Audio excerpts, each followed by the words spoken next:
Hello, I'm Sora Luxon, and this is Lesson 7, Synchronicity. Because if you want what is hidden to be revealed, synchronicity can be very helpful. And I got a new microphone, so hopefully I sound a little bit clearer too. Synchronicity is when things start happening at the same or about the same time around you, and seem to have a pattern or correspondence that's overwhelmingly obvious, even though there doesn't seem to be a logical connection between those correspondences.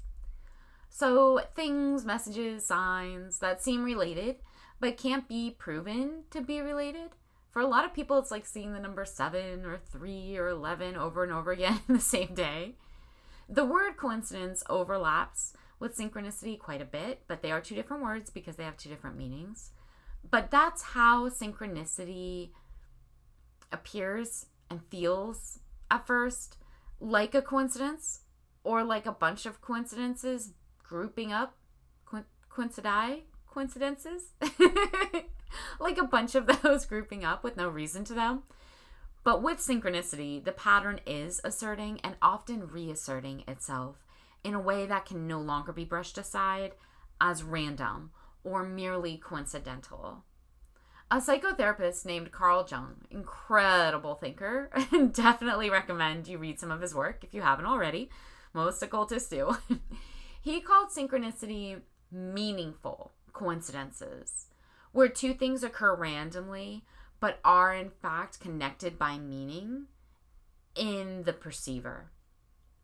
An example of this could be if you had a dream about a star, which is really odd for you because you happen to be someone who never really dreams and you haven't had a dream in 5 years, and here you've had this crazy dream about this star that just kept reappearing, this symbol in this dream you had.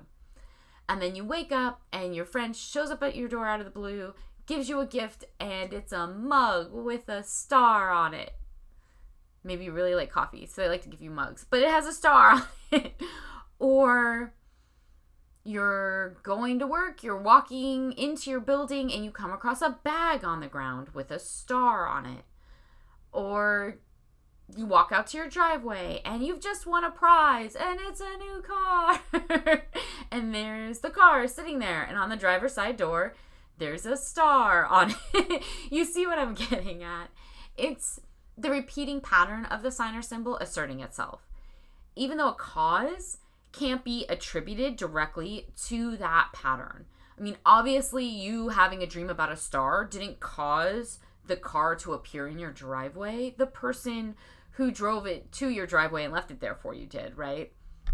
So simultaneous coincidences that have real energy and are so in themselves real, but can't be definitively connected to each other. Synchronicity draws on your focus to your occult path. And usually it starts like a playful nudge. Sometimes if you've ignored it too long, it won't be playful with you anymore. But usually it begins like a little playful, like wink, wink, nudge, nudge, like, hey, look twice. Look at this. Did you see this? Let me show it to you again. There's a third one and a fourth one. Have you noticed me yet? And it's doing this so you can evaluate or reevaluate decisions and actions. Sometimes it's telling you quite clearly that you're on the right path. You can tell if you're paying attention pretty easily. It's when synchronicity occurs and immediately inspires a positive emotion within you, or a positive thought, or a positive action that you're going to now take. When it's doing that, it's kind of like flags on a NASCAR racetrack. Like you were already driving the right way and you weren't on the grass, but now the flag is saying, yay, this is the way, you're going the right way, right? And then you see another one because you just made another decision. Now it's saying, hey, you're in the lead, here's another flag, still going the right direction. Other times it functions to heighten your awareness around a crucial situation or decision that you otherwise might have been evaluating not clearly enough or not thoroughly enough. You weren't evaluating it well, you were about to make a poor decision or a mistake. Sort of like a warning sign, and giving you an extra heads up, like a yellow yield, right? that could save you from a fall down an unseen mine shaft if you stop and bother to read the sign. Synchronicity is something that's going on for everybody, but for people with magic, it's just easier to be aware of it, and people with magic can use and employ it to their benefit, while it seems like others don't as much. From a non-magical perspective, you could think of it as someone who comes from a high-level tactical or strategy background, has a lot of experience in that and does that every day. When they look at something, they're going to see patterns faster and easier, or maybe see patterns other people can't at all see, right? They're going to see those and then be able to make decisions based on those patterns that are far more beneficial in their outcomes than people who don't have a tactical or strategy background. That's kind of what being aware of synchronicity and then training yourself to use it and employing it is like. You kind of become the strategist. Now, not all coincidences are useful magical synchronicities. In fact, synchronicity itself tends to get a bad rap because there are vulnerable individuals who will make up or hyperinflate a coincidence with little or no actual weight or pattern to it. And it becomes a pseudo-meaningful symbol or sign in their life that kind of takes over. It doesn't help them. It leads them in the wrong way. That type of synchronicity is real, and it's going to affect someone. It's real to its perceiver, and it's going to change how they think and feel. But it's going to be less useful to them than an authentic form of synchronicity because it's fallacy-based, because they've made it up in their own minds, or because they've begun obsessing about it in their own minds. It can be a friendly scapegoat for people, a trick that they give themselves, a mislead, if you will, that allows them to tell themselves a comforting story, which only reaffirms their own opinions. And obsessing over an imagined correspondence isn't ever going to be valuable or as valuable in helping them evaluate and make decisions moving forward. Doing nothing but reaffirming your own opinions isn't a good way to grow or gain wisdom or live or behave in life. And it certainly isn't going to allow magic to work with you or allow you to build it and work with it. Actual synchronicity is distinguishable from the fallacy form, and a well-balanced and healthy mind can easily tell the difference. Sometimes a coincidence is just a coincidence and isn't important or all that important. And a magician, warlock, witch, magical adept, here we go with the titles again. A practitioner is happy enough to acknowledge that a coincidence or synchronicity isn't a huge event every single time it happens. They're happy enough to acknowledge that not every minutia of synchronicity carries some massive weighty decision or task behind it, and they can tell the difference between the ones that matter and the ones that don't quite as much. Paying attention to signs in our lives and choosing whether or not to follow them knowingly can save a lot of trouble and heartache. Because when we behave in a listless or unknowing manner, we tend to get lost on distracting paths. That's what humans do. We love to distract ourselves. Or we can choose to go down an unhelpful road in life that isn't going to serve us or doesn't serve us well.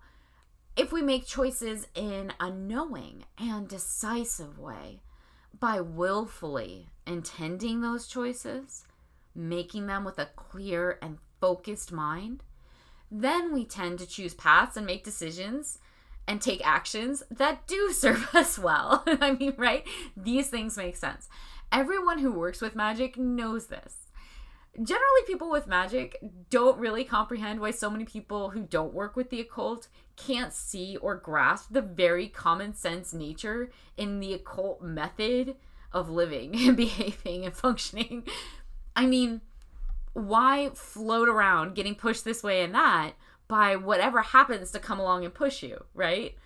or whatever crosses your path is going to bang you into whatever wall or problem or barrier. Why behave that way when you can stop getting tossed around by every force nearby and stick your feet to the ground and start walking powerfully in a specific direction towards your goals by your choice? That's what the occult and magic really is. Magic is for people who prefer to make their own choices rather than having others make their choices for them. As I've said before, a big part of being magical is learning to control and guard your mind. Every witch, warlock, sorcerer, magician, every practitioner of the craft knows this. If you aren't controlling and using your magic, your power, then someone or something else is. Energy abides within you. That energy exists, and it's going to move and it's going to do things. Whether or not you're controlling and choosing those things is up to you, but it is going to be controlled and used one way or the other. No doubt about it. So paying attention to what gets into your mind really matters. Anything you see, read, hear, that's going to be an opportunity for an influence to engage with you energetically, right? That's what experiencing things is. An opportunity for something to engage with you energetically. But you can control the level it influences you by choice if you choose to, and imply a certain level of discipline. If you aren't applying discipline to it, if you aren't working with magic, if you aren't taking control of it, then you aren't going to be able to pay enough attention to be able to guard against something else doing that for you. Synchronicity helps with that by getting you to pay attention to the path instead of sleepwalking your way down it, right? With things banging into you or pushing you around. And sometimes synchronicity helps by getting you to look closely at the trickier errors, yeah, possibly, or areas, sometimes inconspicuous, where your path might be diverting so that you can give that choice the attention it deserves. The more heightened your awareness, the more your magic evolves and strengthens. And the more overt synchronicity you're going to come across in daily life. Synchronicity points to how and where manifestation is occurring. So as your magic becomes more powerful and begins flowing more powerfully through you and your life, more powerful manifestation is going to happen. And you're going to notice it more because it's happening in a bigger way more often, right? That's what happens. You notice more things that are bigger and happen more often. In other words, synchronicity grows as your magic does. When you've begun training your awareness to be able to see synchronicity as you manifest your will with magic, then you'll also start to be able not only manifesting and noticing your magic manifesting, but also control it and hone it. And then you'll be able to use it in exceptionally advantageous, razor sharp ways. Until next time.